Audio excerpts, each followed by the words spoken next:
All right. Hello, everybody. Welcome to our, what is this, third X Space now? Upneat? I think we're on 3 at this point. Excited to have you all joining us. Just real quick, mic check. Upneat, are you able to hear me? I'm here. Can you hear me? I don't know if that was broken up on my side or your side, but I think we're good to go. Let's try this again. Can you hear me okay? Yes, that sounds much less All right. alien than the first time around. All right, cool. Well, first of all, thanks everybody for being here. I am excited to see how this timing works, especially going back and forth with some folks on Twitter. We're just trying to maximize participation. We want everyone to have a chance to ask their questions live if they have them. We also switched up the format a little bit. Today's format is a little bit of a grab bag. We requested questions in advance and have a lot of good questions that were shared across a bunch of different topics.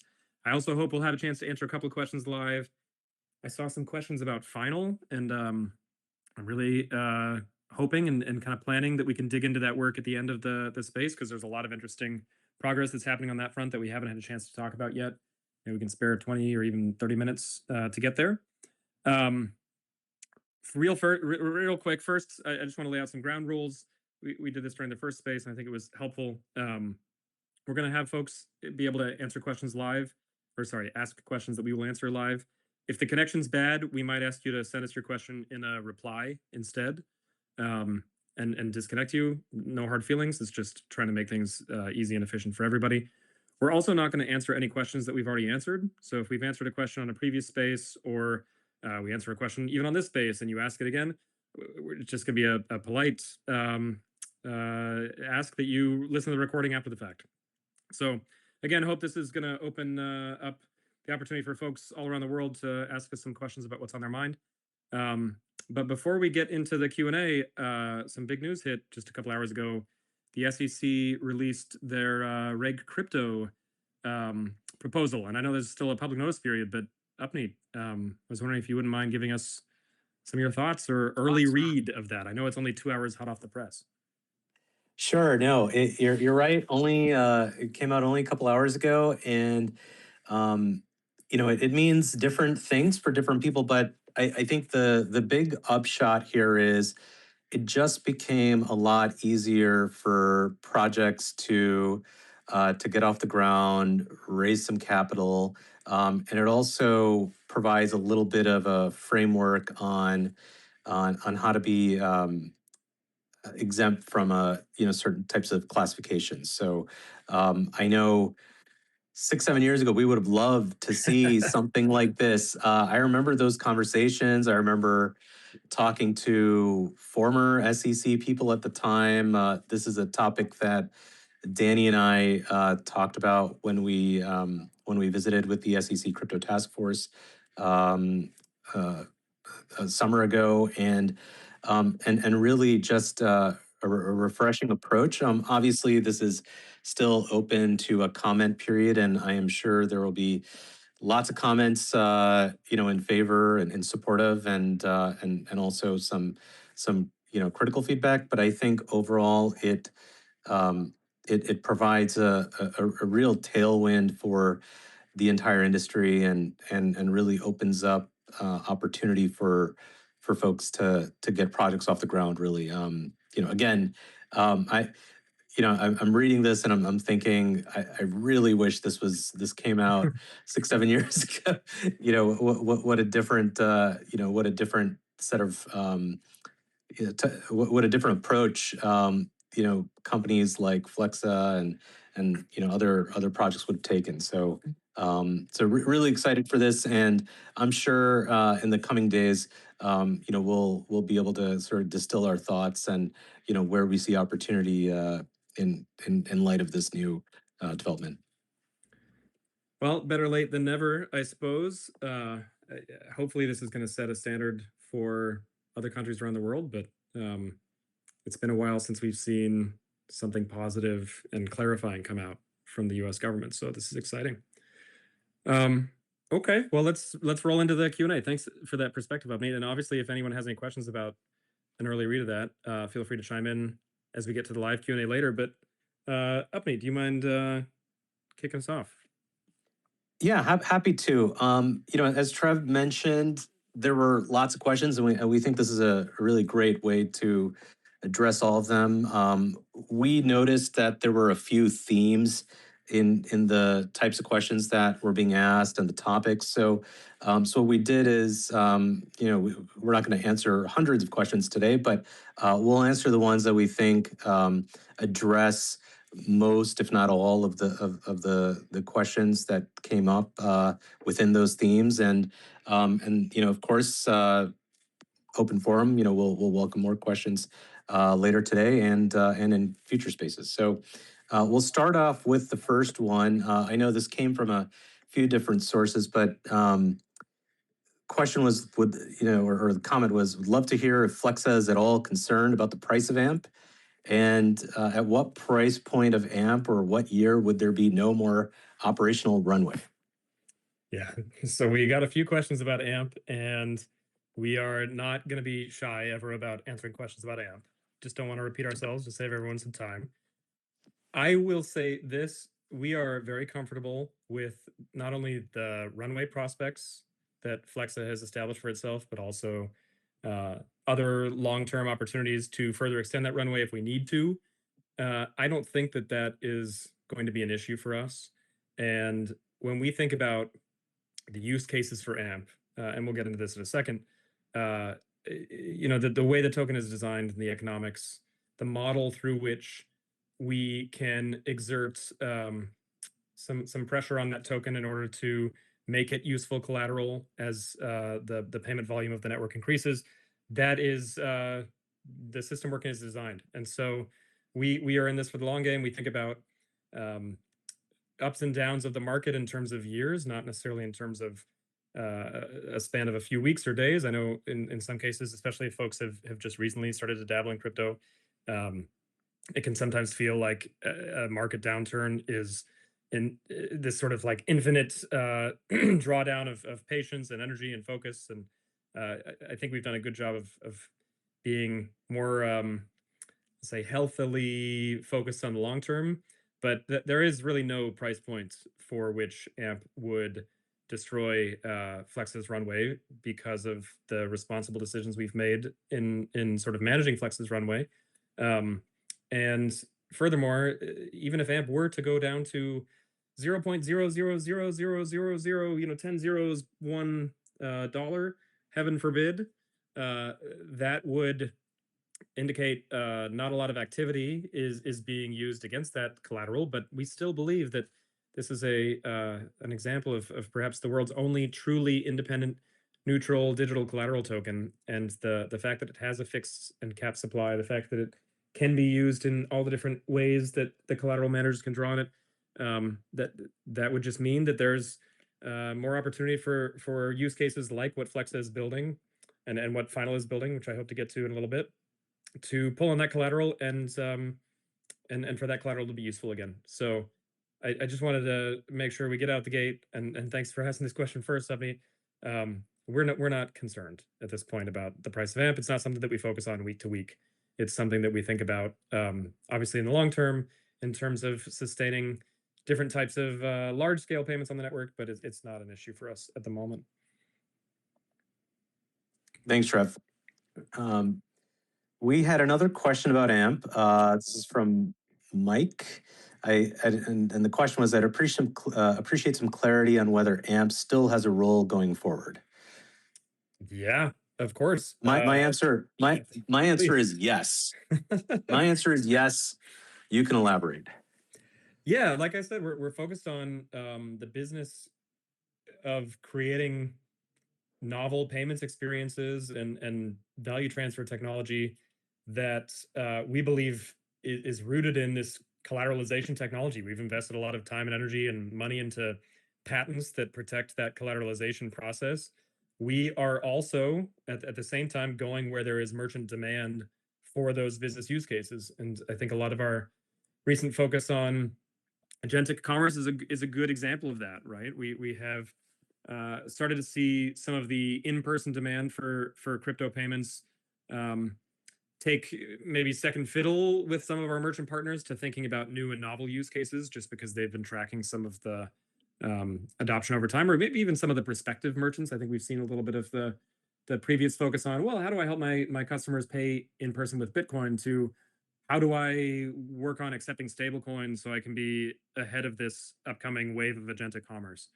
And I say some, I don't think that all of our merchants have that perspective, but those are the types of telltales that we pay attention to and spend a lot of time thinking about.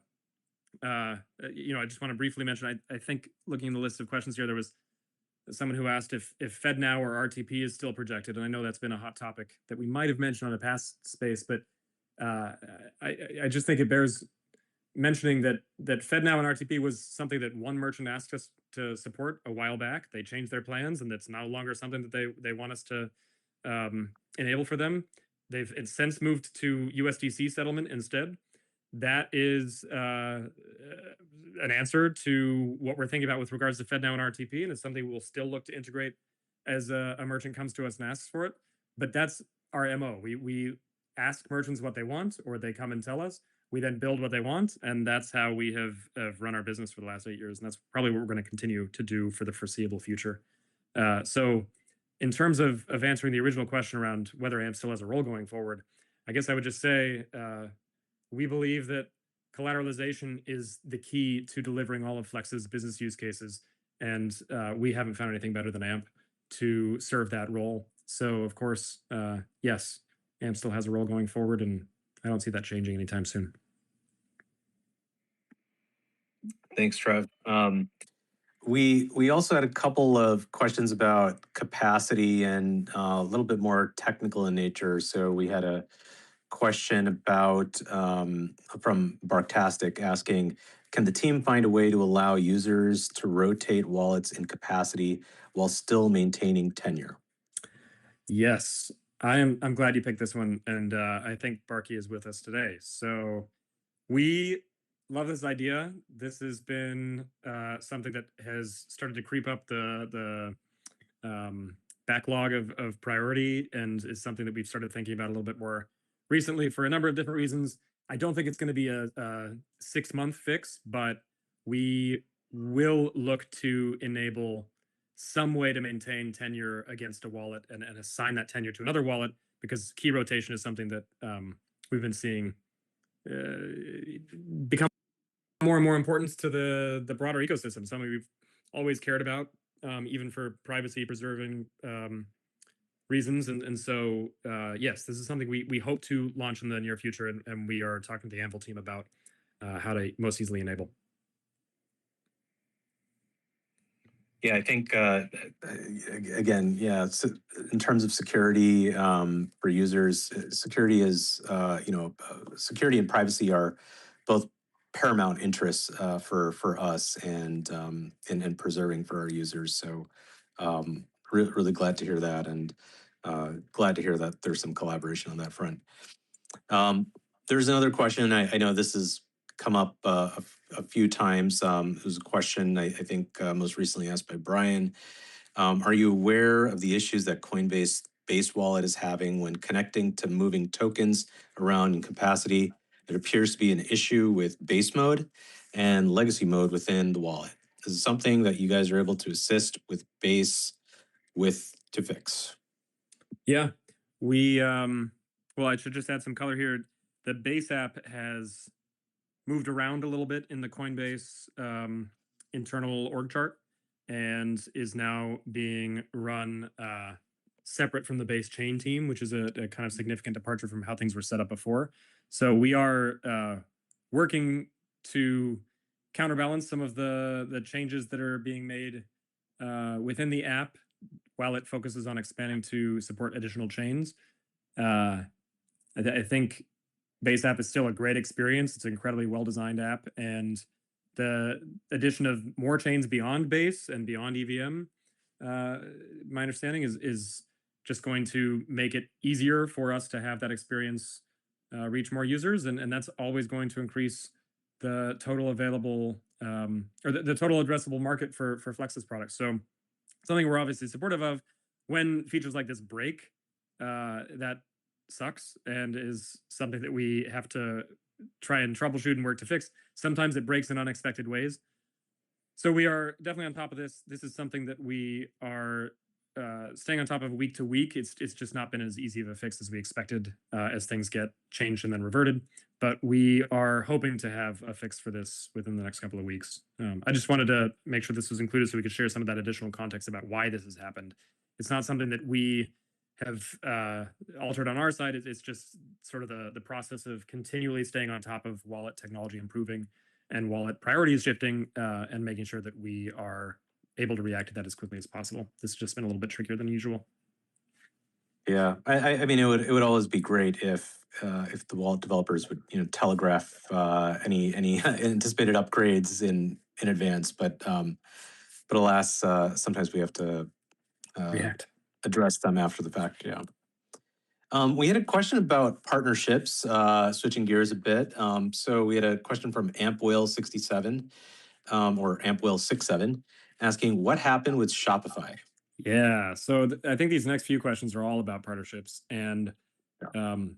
I worked without me to make sure we could include some of these because I just think everyone deserves to know. And I think it's time for us to start sharing a little bit more about these different types of projects and what we worked on. I think the simple answer to what happened with Shopify is that the SEC intervened and Shopify's compliance team found that our model of collateralization was not something they were comfortable with. And we went through a number of different processes with them, up to and including a model they proposed where we would cut AMP out of the entire supply chain. And we just realized we couldn't guarantee our merchant value proposition when we got to that. So it was very unfortunate. We had several in-person meetings. We had coded the integration and just the timing of the SEC's case against the Wahi brothers. It really just brought down that entire partnership.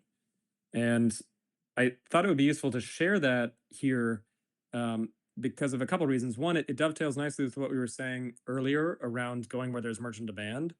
We actually, to this day, have not had a ton of merchant interest from merchants who are on Shopify coming Flex's way.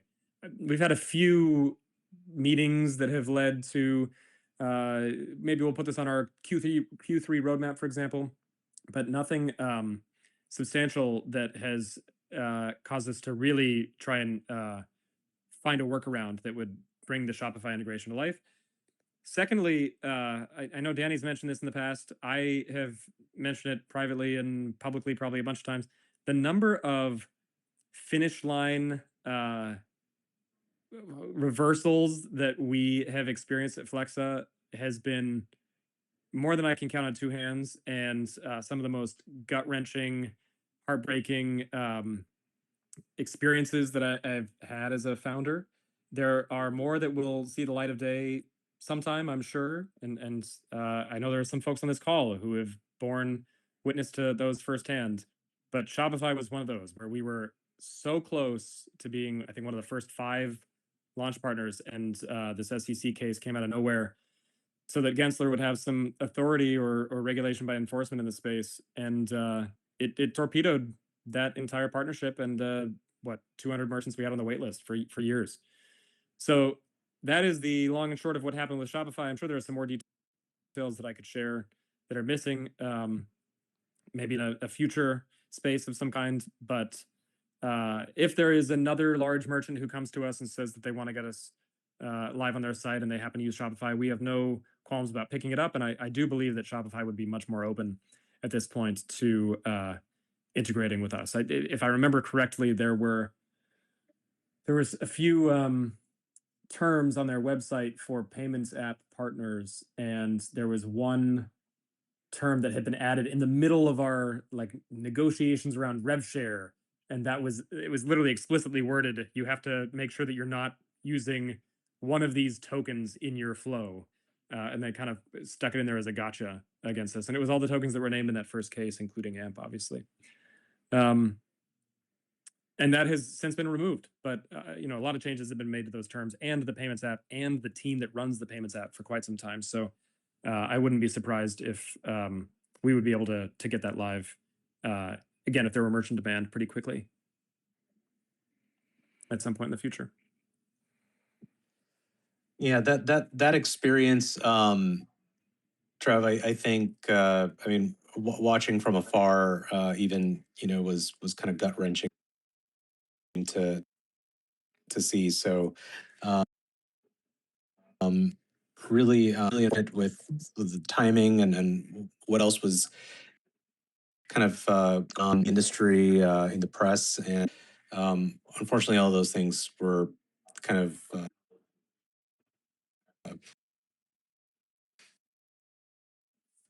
Well, look, I occurring think at the it's same actually a time. nice So contrast with what that was a happened. challenge. A few questions about all of that. I mean, there might be a little bit of a lag on your side. I'm getting a little bit of choppiness in some of what you're sharing, but it's coming through clearly now. I was just going to mention that in terms of Mm. talking about this publicly today with respect to Shopify, that happening on the same day that Reg Crypto was released. Maybe there's something fortuitous about that, or serendipitous. I think the timing of crypto being something that's more widely understood in American government, there's no time better than the present. Things are really looking up. But we can move 100%. on to the next question now. Yeah. So we had a few questions about Wallet Connect, and our team is, we see the same kind of marketing that everybody else here sees. So one of the questions we wanted to address is how vital or synergistic is Flexa's relationship with Wallet Connect, or are they competitors? And when envisioning the future of payments, the question is, I see users paying with USDC or any digital asset via Wallet Connect from any wallet. And Wallet Connect seems to have the widest selection with Flexa as a plugin. In terms of what we see with Wallet Connect, maybe it's helpful just to share how we look at this from a technical perspective before talking about if there are any competing business interests. We view our job as converting all of the choices that a user has at checkout and all of the options that they have available to them. We view it as our job from converting the user's intent to pay with a specific crypto asset on a specific network from a specific wallet using a specific interface into a payment request. And maybe now I'm lagging. So apologies if everyone is hearing me in chops, but we're taking all of those different choices and those preferences and converting them into a single payment request on a single network for a specific asset. Wallet Connect is one ingredient in that puzzle, but it's not the most critical ingredient by far, and it's certainly not going to replace that entire stack anytime soon.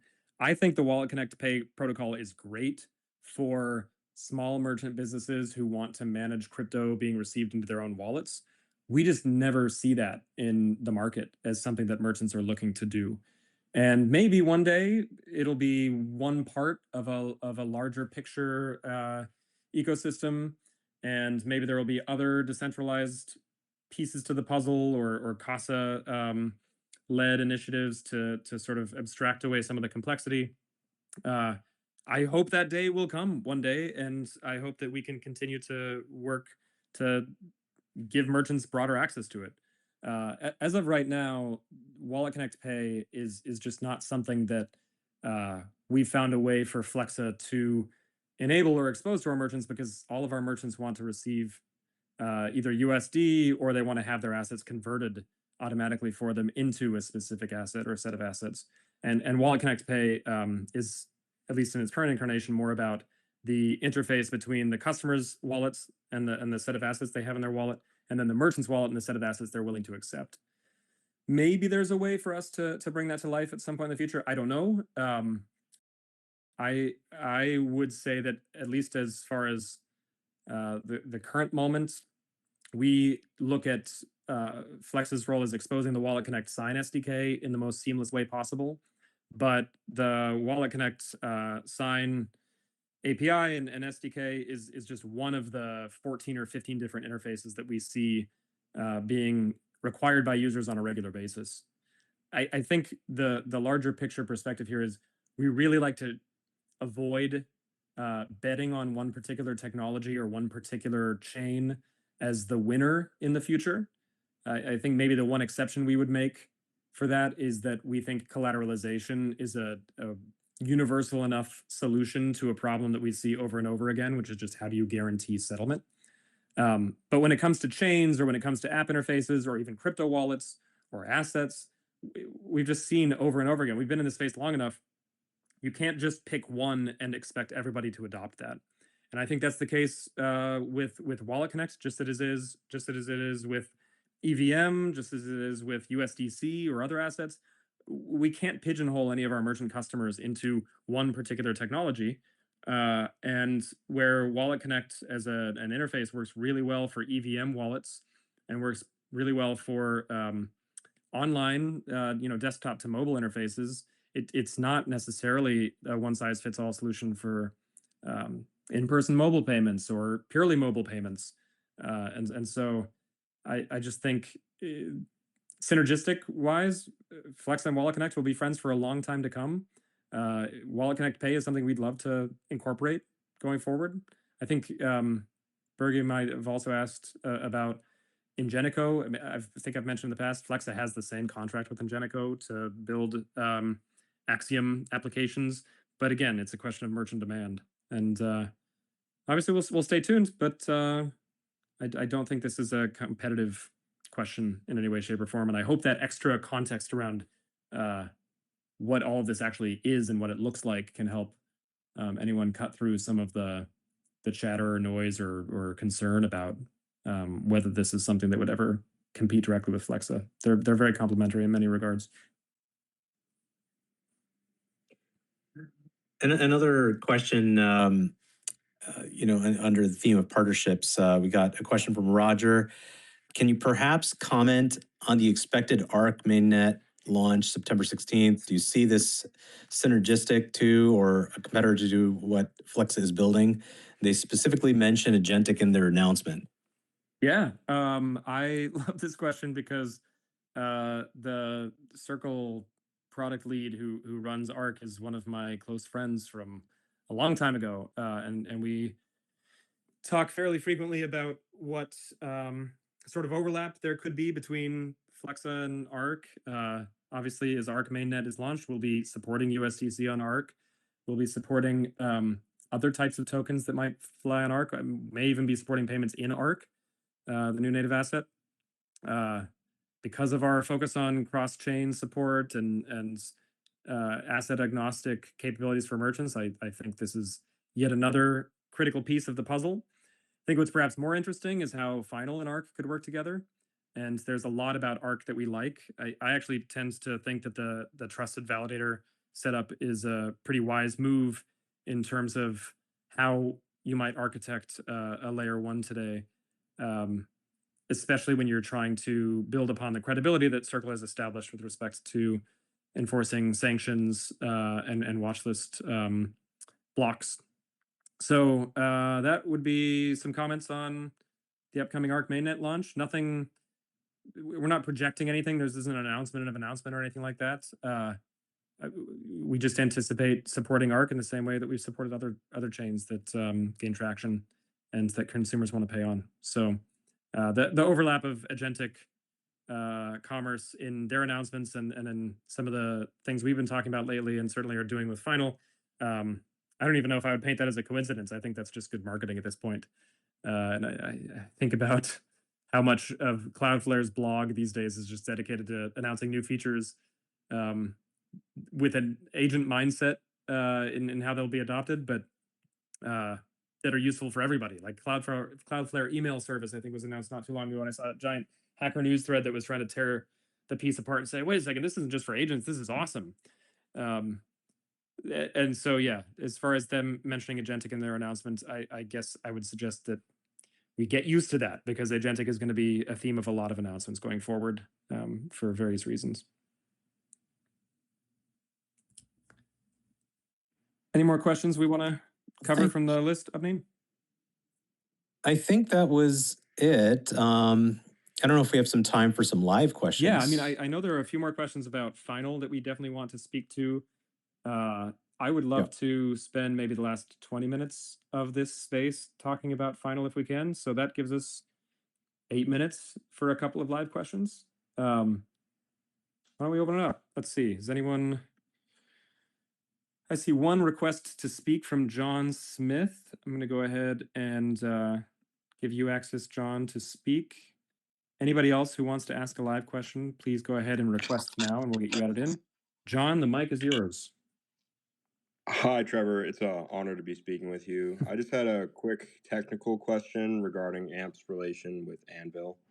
So it goes, um, as Anvil issues LOCs beyond Flexa payments, does incremental credit volume require AMP specifically or any asset in the vault? That's a good question that I'm not sure I am, I want to say qualified, but I don't even know if I have the answer to that question. So you're wondering if Anvil issues locks beyond Flexa.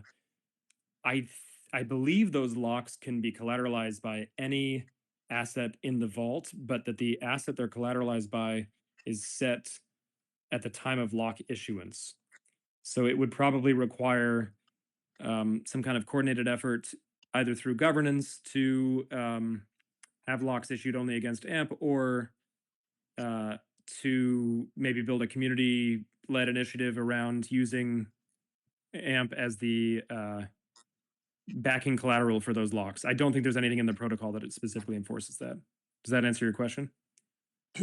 Yes, it does. Okay, Thank you. cool. Yeah. Got a question from Donald. We're going to go ahead and give you speaker access now. And then the burden, you will be up next. I like that these are quick questions. I appreciate everyone being timely. Donald, I granted you All access. right. There we go. All right. So just context question, co-founder of Agentic City, taking curious and serious agentic developers to solutions. And one of the things that has come up is whether collateralized payment and technology that you're developing might be useful. So a quick question is, we used a Visa issuer to be able to transact or to provide transaction data to our users so they could get user loyalty benefits. Does you see what's happening with your collateralization of transactions, a mechanism to help solve that kind of problem?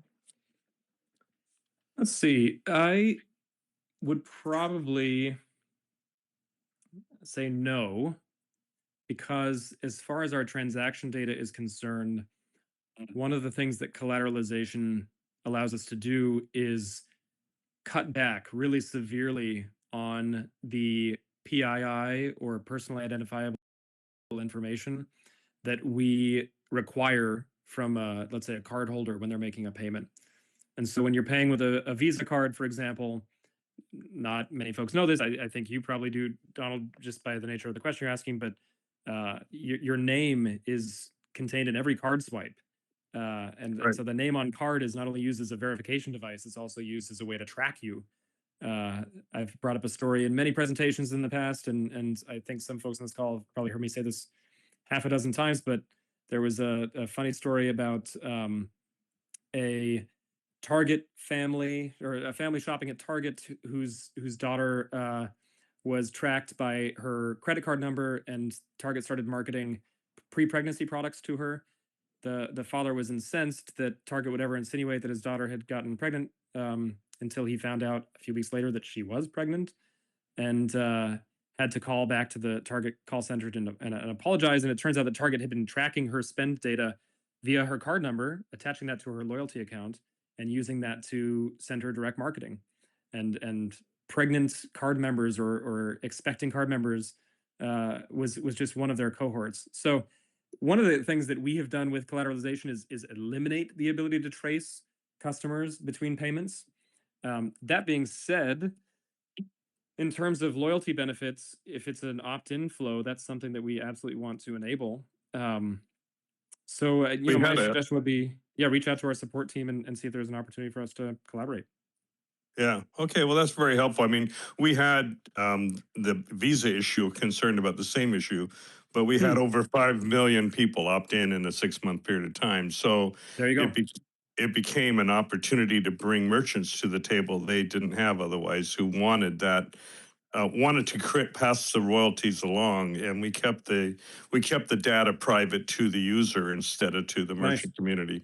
But anyhow, I appreciate the invitation. If you think where was it you say I should bring that up? Just shoot an email to our main customer inbox, which is support@flexa.co. Okay. And we can touch base. I mean, if you are able to get customer opt-in, that makes a lot of sense, and that's very aligned with our philosophy on privacy. I thought it might help us find some good merchants that would want to use the Flexa, and that may give us a compatible co-interest. Very cool. Yeah, shoot us an email. I'm going to go ahead and approve the burden for speaking. So the burden, you as soon as your mic turns on, feel free to ask your question.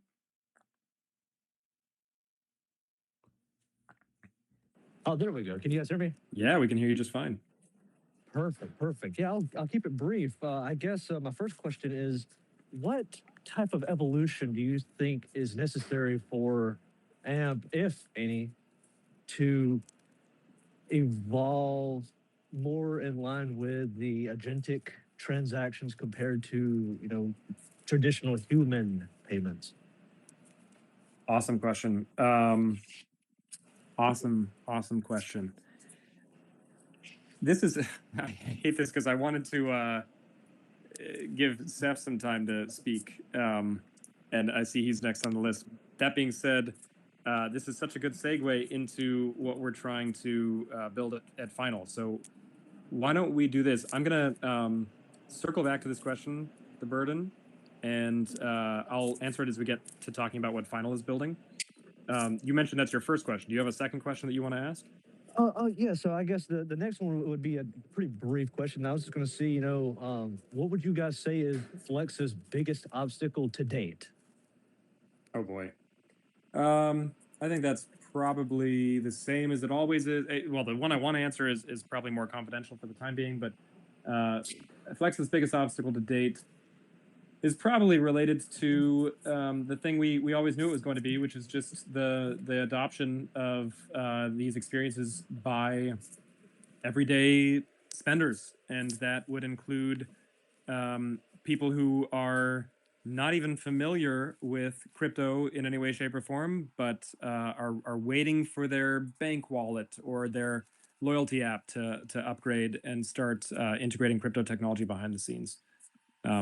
Upney, I don't know if you have any other thoughts on what an obstacle for us would be that you want to talk about, but that'd be my take. Yeah, what you just said would have been what I would have responded with, which is, convincing consumers that digital assets are a better way to transact. I think that's been a challenge for the entire industry. It's been certainly a challenge for us, but it's one in which we're now seeing more natural users. And I don't want to jump into the next topic, but we're seeing more opportunity with natural users of this tech coming from the agentic world. So it's but in terms of challenges, hurdles, I think that would be it. Convincing everyone, what's the right way, what's the better way. Seth, why don't you go ahead and ask your question, and then we'll go ahead and pivot into talking about Final for the last 15. Sounds good. Thanks. Can everybody hear me? Yep. Perfect. I wanted to first really quick echo something that Barkey had asked earlier through text, and I wanted to echo it for him since he's in meetings during this call. But he asked whether we'll see any meaningful transactions on the Flexa network this year, whether it be through retail merchants, business to business, or agentic. And my personal question at this moment, I have kind of two, but one is a segue into Final, which you'll be talking about shortly. My personal question is there any foreseeable need for any sort of advertisements for Flexa or campaigns similar to some of the ones that were being spun up in previous years, a few years ago? And yes, and then on Final specifically, I just want to know more in detail, which I'm pretty sure you're going to speak to, about the role of AMP token and what Final is building, because you've described balances as an agent-first financial primitive for payments, and you mentioned that today's rails are too brittle and slow for autonomous payments. And so I imagine since we've already solved that through instant guaranteed settlement with AMP, that might be a potential role. So anyways, that's where I'm at. That's awesome. Well, I'll try and work some of these in over the course of the next few minutes. And first of all, will we see any meaningful transactions on the Flexa network by the end of the year? I think our hope is always yes, and we see meaningful transactions all the time. I'm thinking of both in terms of value per network over a certain period of time. We monitor the largest payments that move on various chains, and then see which of those are Flexa payments. And sometimes we're in the leaderboard of that. Sometimes we have very large payments that hit our own internal leaderboard in terms of volume. And I think we're more focused on the size of a payment because it shows the collateralization working. If we can approve a very large payment in a second or less so that the merchant's checkout can proceed apace, that's something that's really meaningful to us. So obviously we see those, we monitor them. They're not things that we can shout from the rooftops. And I know we try and sneak some tidbits about those into our various X spaces or AMAs. Any foreseeable future for any sort of ads for Flexa or campaigns? Flexa has always been a B2B background player. We're investing all of our growth marketing right now into merchant-focused experiences and merchant-focused marketing. And I just got to be honest, that doesn't show up on Twitter. It doesn't show up on TV. Maybe when we get to Shopify scale or Salesforce scale, for example, we would look at sponsoring a Super Bowl ad. Maybe when we get to Visa scale, we'd look at sponsoring the Olympics. But that's where you reach merchants and how you reach merchant consumers, not necessarily at the scale we're at right now, where it's more about trade show participation, sponsorship of industry groups and councils, and a lot of word of mouth or just reaching out through our networks. So that's how we've been spending our focus for right now. I don't think we'll be doing a TV ad anytime soon, because we're working through merchant experiences and enabling the type of in-person checkout or online checkout or agentic checkout experience they want to see. Your last question on Final, wanting to know more about the role of AMP and what Flex is building. We got a lot of good questions about Final, and I want to spend 15 minutes talking about some of that. I do want to honor Nami, who I believe posted the first question about Final in the request for questions that I posted last week. And Nami said, we're all familiar with the interchange problem that Flexa fixes for traditional merchants versus credit cards, but thinking ahead, and if it won't surrender any competitive advantage, always appreciate you thinking of us, Nami. Can you dig into the key issue or issues that Final is focused on for agentic commerce? Niemer wrote that they would love to hear more about Final and how agentic payments might help bridge the gap between traditional non-crypto users and Flexa. Lowercase base ETH asked, will Final be a direct competitor to X402, or will it be a tool to merge protocols like X402 with Flexa? I think there's a lot of interest in what we're building, which is super exciting. And in terms of what we've been working on over the last several months, I think our focus has been twofold. One is trying to map out what is needed in this space in terms of philosophical questions and answers, and trying to get ahead of the next 10 years in terms of what are the points that are going to become blockers that we need to be considering as we build out our products. I'll give some examples of that in a second. The second half has been actually building really cool shit that I am incredibly excited to share with all of you soon, that solves real problems for real people. And those people can be individuals using agents in their own harnesses through Hermes or OpenClaw, can be merchants who are looking to accept agentic payments on their website or through payment links. And it can also just be sort of these adjacent experiences that we started discovering, where if you build something that works really well for an agent, it also tends to work really well for a human in some surprising ways. And that has started to come about as we've built out some of the balances products. So, from a philosophical perspective, and Abney, I think you might have some opinions on this as well. One of the things that we've been wondering about is how you interface with an agent that is operating independent of any human oversight. And this is something that I know we've been thinking about, our friends at Stripe have been thinking about, a bunch of others in this space have been thinking about. I don't know if Abney, you want to kick us off sharing some of what you've been considering in that space, because I know we've been talking about it a lot. Yeah, it's a real interesting question. And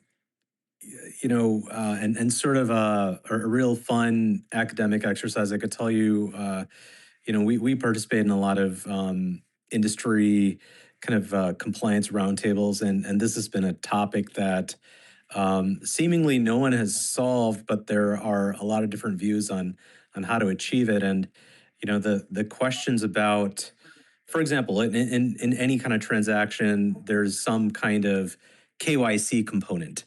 Um, how do you KYC an agent? If you have an agent using your protocol or your service, and you have a terms of service, how do you enforce your terms of service against that agent?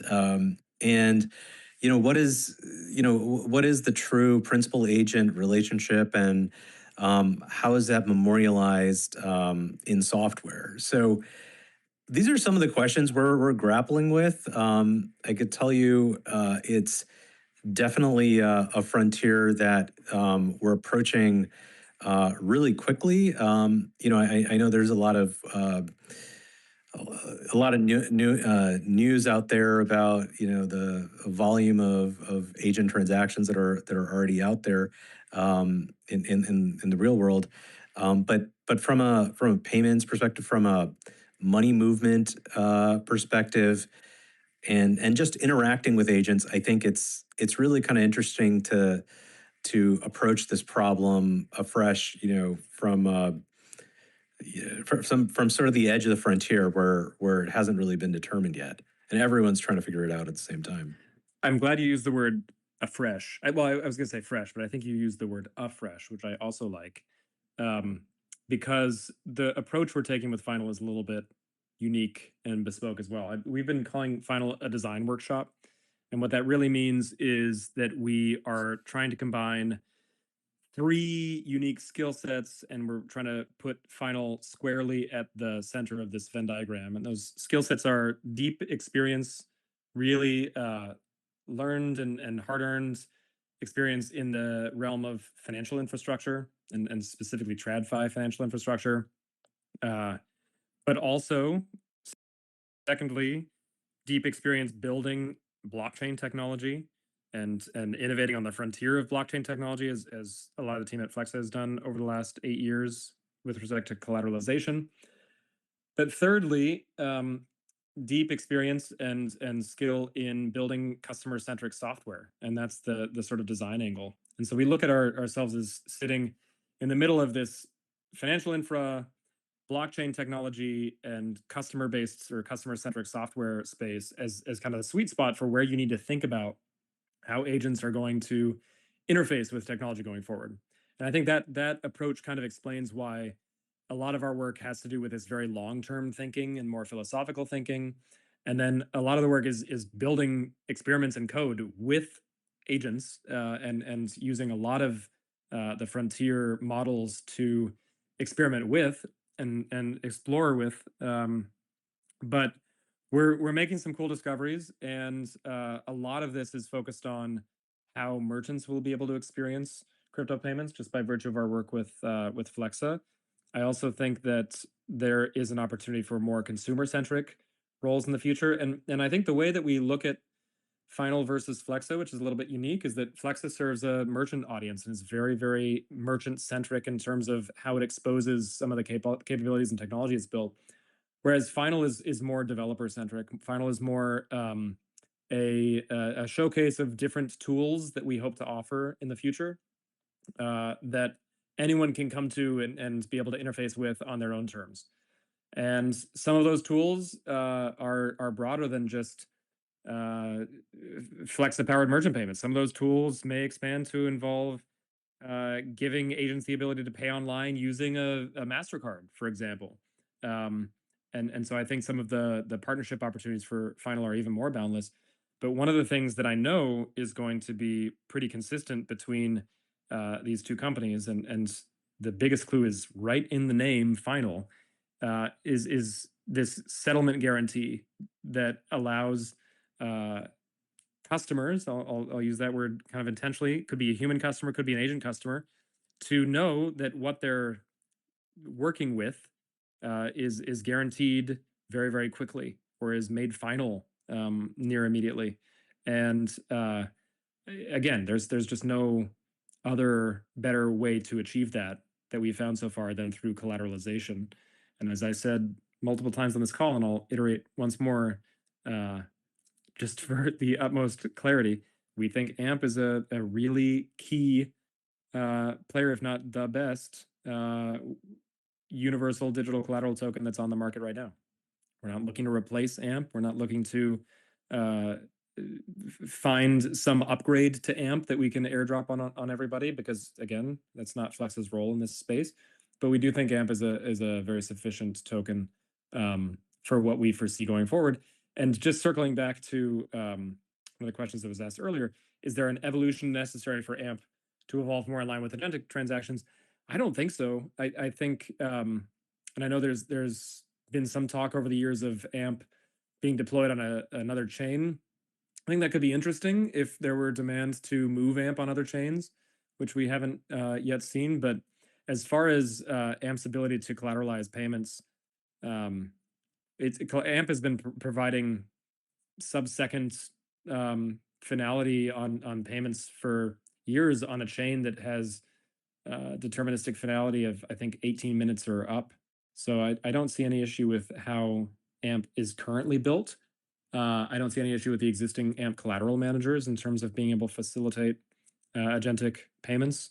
And just to sort of circle back to one of the other questions that was asked in terms of how Final might leverage AMP to, I don't even know if this question was on the list, but I remember there was a question around some of the exploits that have recently surfaced, potentially or hypothetically related to X402. Final's not going to compete with X402. I think Final will be able to provide X402 support to merchants. Flexa might even be able to support X402 on Flexa payments. But collateralization, I think, is a key to ensuring that if a merchant receives a payment over X402 or MPP or via AP2 or just over even a card payment maybe someday, and I'm not even telegraphing right now that that's something we're going to do, because we're not collateralizing card payments at the moment and have no plans to. I think collateralization is the way that you make sure that merchants can be made whole. And that's just been proven to us again and again and again over the years. So I don't see us shying away from that anytime soon. But like I said, and like you said, Avneet, we're approaching the problem fresh. There was one last question, because just we're coming up on time, and I believe it was Chris who asked if we're at liberty to talk about balances. Would love to hear some insight into that, and I would love to share. I'm just glad that people are starting to ask questions about Final, because it's something that I've been sharing with the Flexa team, and I think everyone is getting pretty excited about. Balances are a very intentionally sharp tool that we are building for agents to use, and potentially for humans to use as well, in order to more seamlessly and easily interoperate with other types of financial accounts. And one of the hunches that we have that has been borne out through some of the experimentation we've done is that if you can use on-chain technology like crypto wallets, but you can pare down the features of a crypto wallet into something more akin to what you would see when you log into your bank account as a dollar balance, with a set of transactions behind it, or maybe a euro balance or a yen balance, depending on where you are in the world. And if you can pare a crypto wallet down so that you just can store one asset at a time, it opens up a lot of interesting and more seamless opportunities for how that balance can be used. And so I think the way that has been most helpful for framing what a balance means, at least as far as we've talked about it, is that a balance is like a wallet, but it's a single balance. And some of the tech that we started to build around the edges of what that looks like is super interesting and is starting to unlock some kind of incredible use cases. The why of that is even maybe more interesting, which is just if you're an agent and you have virtually unlimited memory when it comes to keeping track of your keys or of all the wallets that you're managing, uh, would you rather have a single wallet that can only be secured in one way, right? Where the key material that can be lost or compromised would then allow access to all of the different assets that you hold in that wallet? Or would you rather have a single balance that you maintain for each of the assets you're storing for different purposes? And that then opened up some thinking in our little final design workshop around what that could also unlock for humans. To put it another way, and maybe this is the piece that has helped that analogy click a little bit more, is that every time any of us use a crypto wallet, we want to send funds out, or we want to check our balance, or we want to swap an asset. There's this invisible step that none of us really pay attention to, and now I promise you won't be able to unsee it, which is you have to choose the asset first. You open up Rainbow or you open up MetaMask and you want to see how much Ether you have, or you want to see what your USDC balance is. You have to tap on Ether or USDC. If you want to swap, Sol for Bonk, you have to tap on Sol before you can swap to Bonk. You can't just tell your wallet to swap to Bonk. And so what we realize now is that every time we as humans are using these wallets, we're actually choosing the balance that we want to use, or we're choosing the asset that we want to use each time. And when you think about how an agent wants to use a wallet, an agent doesn't want to do that step. An agent wants the fastest path possible. There's a lot of path optimization that happens with agents. They just want to say, here's the balance that I keep safe for holding my Bitcoin, and now I'm going to move and do something with my Bitcoin. Or here's the balance that I don't keep as safe for my USDC, and now I want to do something with that. And it turns out that when you pare a wallet down to just a single balance, the ability to have that balance interoperate with other types of financial accounts gets really, really interesting. So I'll leave it at that. I think it's very possible that by the time we next have a space, we might even be able to invite some beta testers on to share a little bit about their experiences with balances. And so, on that note, if you want to be a balances beta tester, hit up the email on the website. I believe it's hi@final.net. And we would love to bring you in to our next tranche. I hope that has whet some folks' appetites with respect to what it is that we're building at Final, why we think it's important, and maybe even framed a little bit better what Final is trying to do, right? We're looking out at the very, very long end of the spectrum of time, thinking about what is coming and not what is necessarily happening next month or in the next 2 months. And then we're building the things that are going to be required a decade or two from now. And I'm going to talk a little bit more about the philosophy of that, or some of the maybe history situating of that in a future space. But would also love feedback from anybody on how much you want to hear about that stuff relative to Flexa stuff. I know we're at time or just over time, so unfortunately can't open up for any more questions. But Upneat, anything you want to add before we sign off for the evening? No, really excited to hear what's next. And I think there was a question earlier on about what are the biggest challenges that Flexa has had, and I think what's being built at Final, or what's being dreamed up at Final is something that is almost a necessity for the future of programmable money and agentic commerce. Yeah. So really excited to see what happens next. Well, if there's one thing I'm really proud of, I think the team at Flexa and also at Final is just some of the most thoughtful, meticulous future builders in terms of actually creating the objects and artifacts, pulling them back from the future and bringing them into the now that I've had the pleasure to work with. So it's a skill we keep on practicing, and we're getting better at it. Excited to share more in the future. This is not a soon TM, but would really just ask if anybody who was able to join the space live or as you tune in up to the recording later, let us know your feedback. Let us know your feedback on timing, content, any and all of the above. And if you have more questions, feel free to share them, and we'll hope to get to them on a future event. But thank you all for joining and taking the time.